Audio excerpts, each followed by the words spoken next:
Electrical. Everybody wants to know how we're going to do electrical.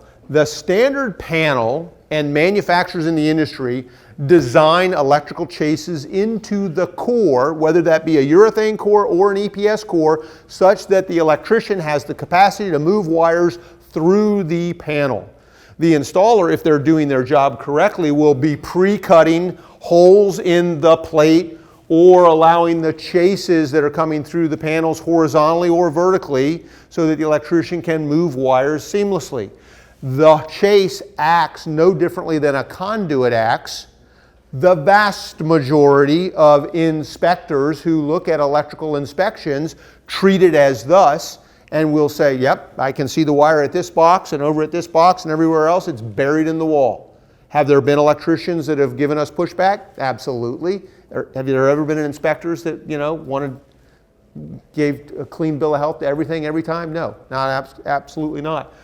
Electrical chases are often run vertically right next to doorways. Why? So that we can come up through the doorway where the switch is and then continue on up for a sconce light or something outside. We can also use vertical chases to get from floor to floor.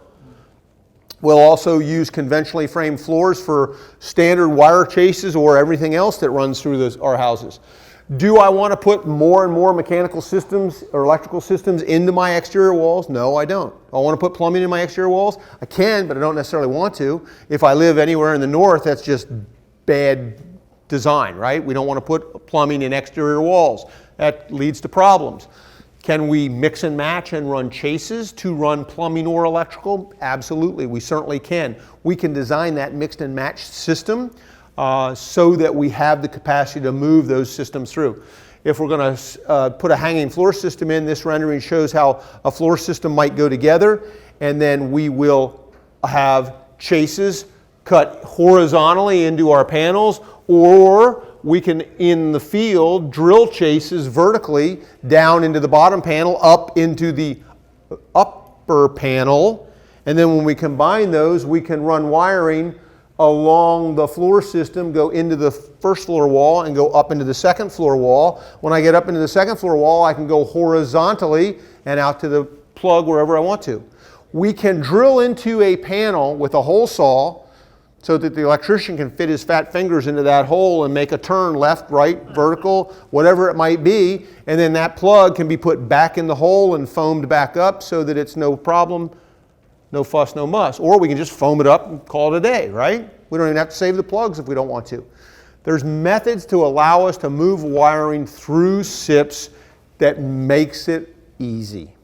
Now, will you find electricians that go, SIPs, my quote just went up 10%? Absolutely, I've seen it happen time and time again. I've also seen electricians that go, yep, I don't have to drill studs, I don't have to staple wires.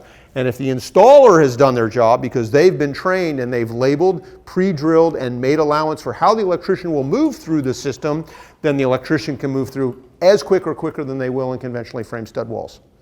If they don't do their job, then the electrician's going to show up, he's going to break out his chainsaw or his router and go, yeah, got to get this wire from here to here, here we go. And he starts cutting through the skin. And this, yep, there we go, I got a trough, I can push my wire in and get it where it needs to go. This is not what you want to see, it's preparation. The preparation you might not think of in normal construction is to sit down and think about your electrical layout. Oftentimes in regular stick frame construction, when's the first time the electrician shows up on the job site, right? He's bid the job based on the number of circuits and plugs and switches, and then he shows up on the job site, walks around and starts going, well, all right, I'll put a plug here, I'll put a switch here, I'll put a switch here. You got to move that back to the front end while you're still thinking about how the panels are going to be manufactured in the factory, because the manufacturer is happy to put an electrical chase vertically, horizontally, or anywhere else in the program when they manufacture the panels. So take advantage of the fact that your electrical system can actually be pre-designed and thought about when the panels are being manufactured.